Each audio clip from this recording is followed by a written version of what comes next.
Hey everyone, and welcome. Today we're taking a deep dive into Tagalog, a language spoken by millions. But get this, it's got a history that even some native speakers might not know. So buckle up, because we're about to uncover some hidden linguistic gems. Yeah, we're going way back to its ancient origins and then all the way to its global journey today. Should be fun. Right. Okay, so let's start with the word Tagalog itself. I always thought, like river dweller, right? It definitely paints a picture, and it could be connected to its possible roots. Tagalog does mean river dweller, Makes sense. or even Tagalog, which refers more to like those lowland rice paddies. So either way, you're talking about a language rooted in the land, the water. That's beautiful, that connection. But here's something that just blew my mind. Tagalog's got linguistic cousins all over the place. I mean, I had no idea it was part of this huge language family. Yeah, the Austronesian family. Yeah. And it is huge. It's like from Madagascar to Hawaii, we're talking. Get out of here. No, really. Like, think about the word for I. In Tagalog, it's mata, right? Yeah, mata. Similar words in Indonesian, Malay, even Hawaiian. Whoa. These are called cognates words with like a shared ancestry. They're these little clues hinting at ancient migrations and cultural exchanges. That is so cool. So we're talking about finding out you're related to royalty, but instead of a crown, it's shared words. Exactly. I love it. Okay, speaking of ancient connections, what about Tagalog's own journey through time?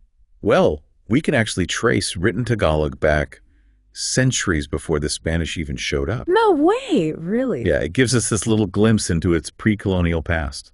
Okay, so paint me a picture here. What are we talking about? Okay, so picture this. Mm-hmm. It's the 10th century, right? And we stumble across this thing called the Laguna copper plate inscription. Okay. It's mostly in Old Malay, but there, right in there, are these really intriguing words that seem to be Old Tagalog. 10th century. So are we talking scrolls? What do they write this on? Not scrolls, no. This inscription was actually etched onto a copper plate. Yeah. A super precious find for understanding those, Wow. early days of Tagalog. That's amazing. Now, fast forward to the 16th century, and we hit the first complete Tagalog book, Oh, wow. Doctrina Christiana, printed in 1593. Okay, so this is where the Spanish influence really kind of kicks in, right? Exactly. It was printed in Spanish, but it had Tagalog translations. Oh, interesting. One using the ancient Baybayin script, and another using an early form of the Latin alphabet, the one we use now. Hold on, baby, and break that down for me. Okay, so imagine Tagalog having its very own writing system, right, before we get to the Latin alphabet. Wow. This was it, Baybayin. It's what's called an abugida, basically meaning that instead of letters for individual sounds, Baybayin uses symbols to represent syllables. Wow. And it is visually stunning. There's a whole movement today trying to revive it. That's incredible. So with this Doctrina Christiana, we see this blending of the Tagalog and the Spanish, right? But did the Spanish, the clergymen at the time, did they do anything else to try to write down Tagalog, beyond the religious stuff? Oh, yeah, they did. They were actually very meticulous about documenting Tagalog. Interesting. Yeah, throughout the Spanish colonial era, they were producing these grammars, dictionaries, all sorts of things. Basically, they laid the groundwork for how we understand Tagalog grammar even today. It's kind of ironic in a way, right? They're trying to replace a language, but at the same time, they're preserving it in a way through this documentation. It's true. But we got to talk about the Filipinos, right? Yeah. Tell me about Francisco Balagtas, the Shakespeare of Tagalog, is that right? That's the one. Yeah, he really embodies the expressive power of the language. What did he write? So in the 19th century, he writes this epic poem, Florante et Lora. And it's just captured everyone, showcased how lyrical and beautiful Tagalog could be. Incredible. Okay, so we've gone from ancient inscriptions to epic poems. Tagalog's been through it. But let's rewind a bit. That shift from Baybayin to the Latin alphabet, that's a big deal, right? It is. I mean, it's a direct result of Spanish colonialism, let's be real. Yeah, it led to the decline of Baybayin, unfortunately, but it also made Tagalog accessible to way more people within that, colonial context. Right. So I imagine along the way people tried to standardize the spelling and all of that. Oh, yeah, for sure. Towards the end of the 19th century, you have these Filipino intellectuals really pushing for these spelling reforms. Like what? For example, replacing the C with a K for that K sound. Okay. A push for a more phonetic spelling system. Even Jose Rizal, the national hero. Yeah. He was all about these reforms, too. Wow. Rizal, the revolutionary and a spelling reformer. That's impressive. So this is what eventually leads to the standardized Tagalog spelling that we see today. Well, it wasn't a straight line. Mm. But these reforms, they definitely laid the groundwork.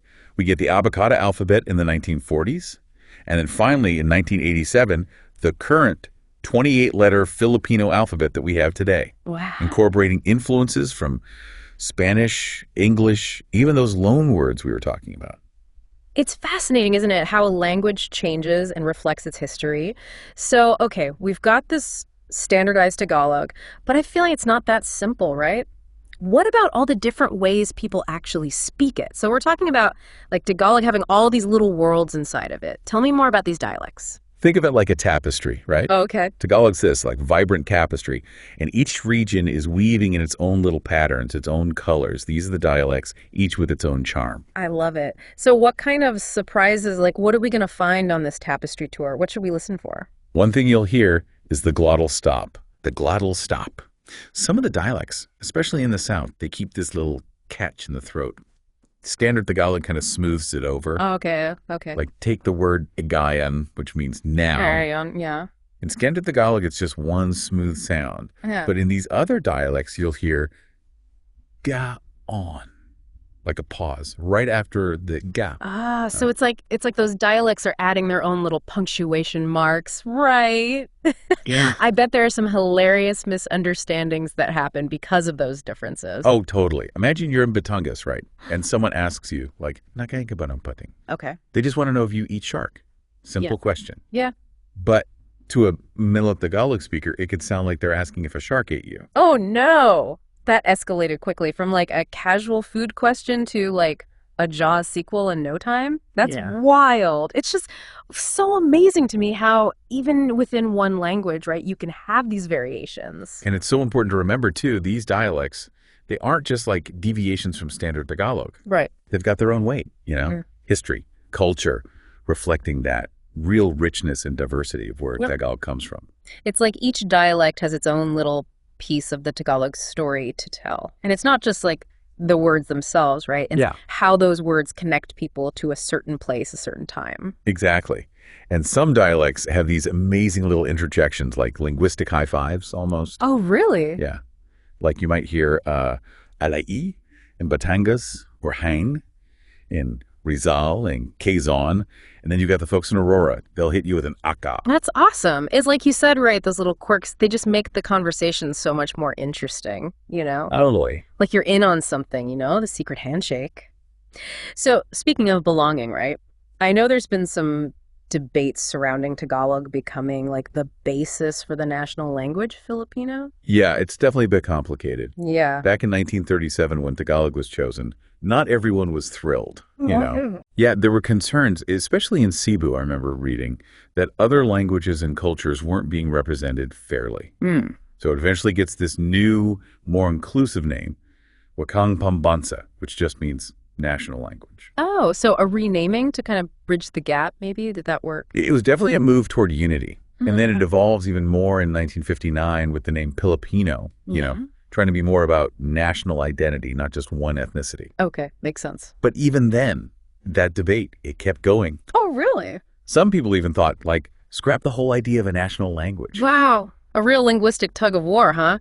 So how do you even begin to fix that? Compromise, right? Right. So in the 1987 Constitution, they introduce Filipino as the national language. The idea being that it encompasses all of the Philippine languages, acknowledging all of their contributions. Okay, so Filipino becomes kind of like the umbrella, and then Tagalog is a major pillar holding it up. That's a great way to put it.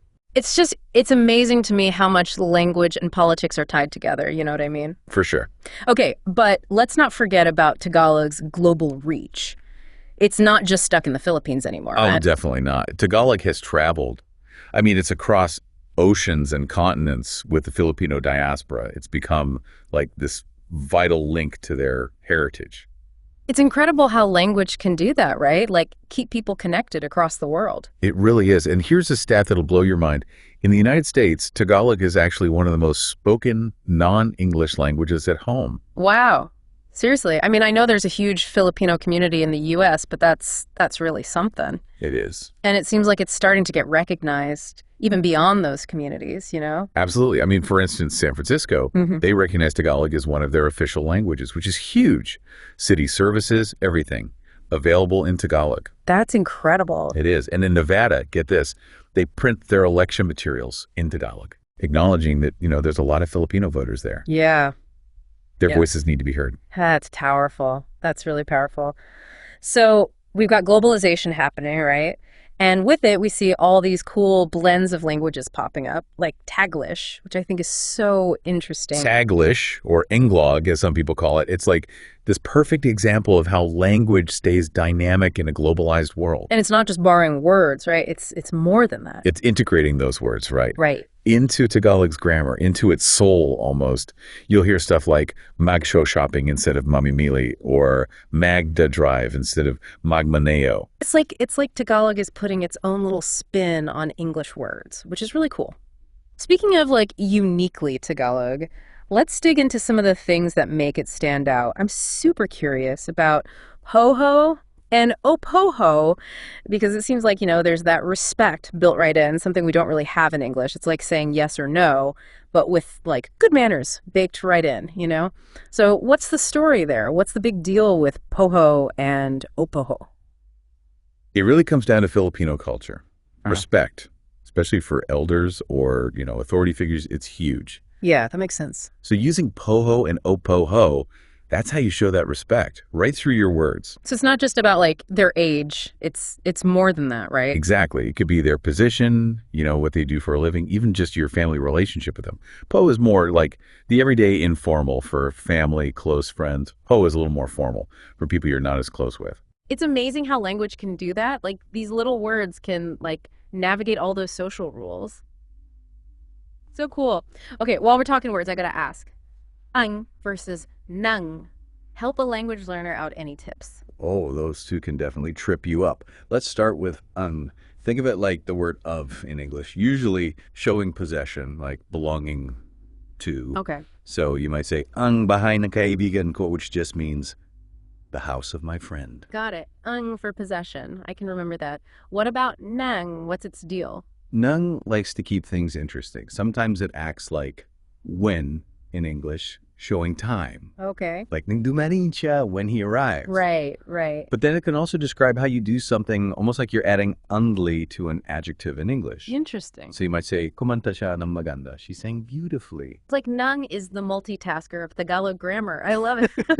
And speaking of like doing a lot, Tagalog is such a pro at borrowing words from other languages, like a sponge soaking it all up. It's true. Tagalog's super adaptable. It's been borrowing words forever, adding all this richness to its vocabulary. Yeah. You've got Spanish, obviously, English, of course. Right. But then there's words from Sanskrit, Tamil, Chinese, Arabic, even Persian. You find little bits of it in there. Wow.